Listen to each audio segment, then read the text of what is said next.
Hello everyone. In this video, I'm going to be talking about things I think are useful for you to know about the iPad Pro and the Samsung Tab S9 Ultra, the factors you should keep in mind when deciding your next tablet purchase, and my situation regarding this. Bear in mind that most of the discussion is revolving around comparison to the iPad Pro 5th gen, but since not much has changed from the 5th to the 6th gen, the discussion will very much still be relevant to you. All right, let's get started. Starting off with specs, the Samsung has 1 terabyte max of storage, while the iPad Pro by itself can hold up to 2 terabytes. Of course, I can add extra through the SD card slot. However, I have a tough time even using more than 100 gigs at the moment on my current tablet. So in my case, it doesn't really matter, but that's just me. The Samsung has a 14.6-inch dynamic 2x AMOLED display compared to the iPad Pro 6th Gen's 12.9-inch IPS display. Processing wise, the Samsung Tab with its latest Snapdragon processor loses out to the M2 processor of the latest iPad Pro. Next, tablet features. The Samsung Tab itself has a much better ability to multitask. You can only have 2 apps open on the iPad, which can limit your productivity if you're trying to move back and forth and reference between multiple screens. But for the Samsung, I was able to have a minimum of 5 apps open. Moving on to styluses. The pen can attach itself to the back and the sides, while the iPad can only attach its pen to the side. Well, also, needless to say, the Samsung S Pen is much better than the Apple Pencil. If we just go based off of the feel of using it, it's a blowout. But stopping there wouldn't do it justice. It'll generally take you 1 second on the S Pen to react to an error and erase it reliably by just holding down on a button. While with the Apple Pencil, you have to tap twice on the flat side, which if we are even assuming it'll react, which it commonly doesn't, then it generally takes 2 seconds to react and erase an error. And because we have to write again at some point, you have to then tap the flat side twice again just to get it back to writing mode.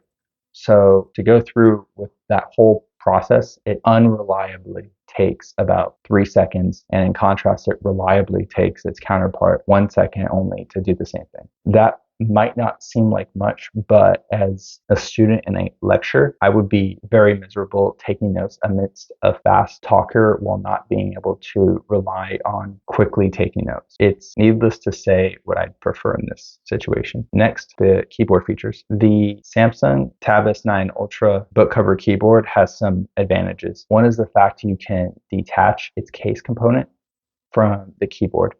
In contrast, you can't do that with the Apple Magic Keyboard. Also, Samsung has DeX mode, which enables you to have a sort of desktop interface on your tablet while, of course, multitasking effortlessly. If that's not enough, Samsung has a compartment in the case component of the book cover where you can store the S Pen.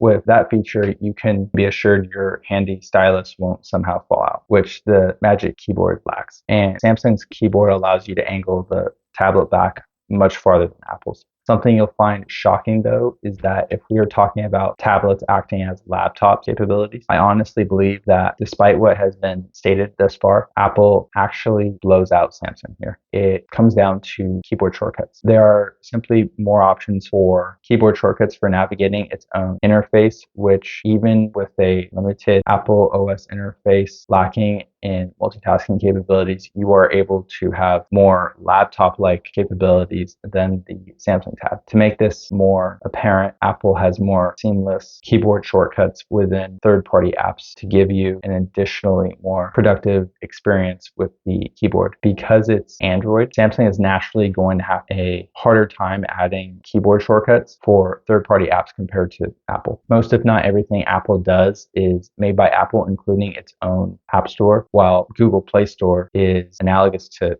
PCs in that they both are generally made by other manufacturers, in this case, Google. Thus, less control and synchronicity within this domain. Synchronicity, I didn't even know word. And that definitely showed as I was trying to navigate through apps on both devices. For instance, this is me trying to use a popular app called Notion via keyboard on both devices.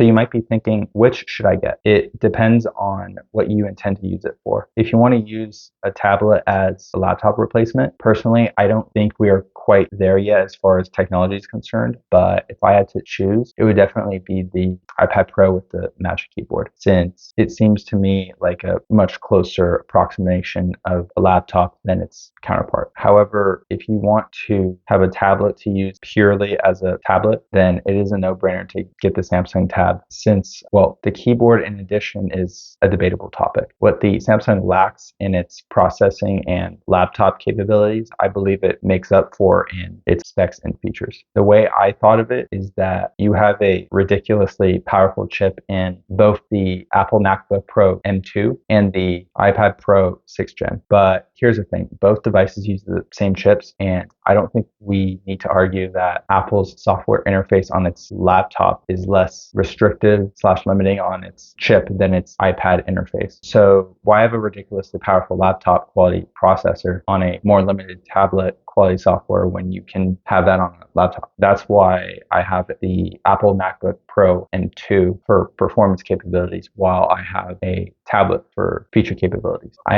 In this case, I have the Samsung Tab S9 Ultra as my tablet of choice. I know I lose synchronous capabilities within iCloud, but Google Drive mitigates much of the gaps, as you can use that to sync content across any device independent of whether it's Android or iOS. Lastly, the problems that I was intending to address. So despite both iPads 5th Gen and 6th Gen having the same battery life being claimed to last 10 hours, I had my iPad lasting reliably at least only for 4 hours. The Samsung Tab S9 Ultra lasts, from my experience, solid 8 hours minimum. So yeah, the Apple Pencil wasn't doing it for me as a student, and its lack of multitasking in such a powerful device. We're talking about the M1 chip here, which is ridiculously powerful in and of itself, was too restrictive for my taste. Performance isn't everything. I mean, if, for example, if one product performs fantastic but only does one thing, while a different one is worse in performance but a little hard to notice unless you engage in, say, video editing task, but has way more features, then I'm opting for the latter. So yeah, that's why I decided to switch from the iPad Pro 5th Gen to the Samsung Tab S9 Ultra. So yeah, thank you for watching, and I will see you in the next video.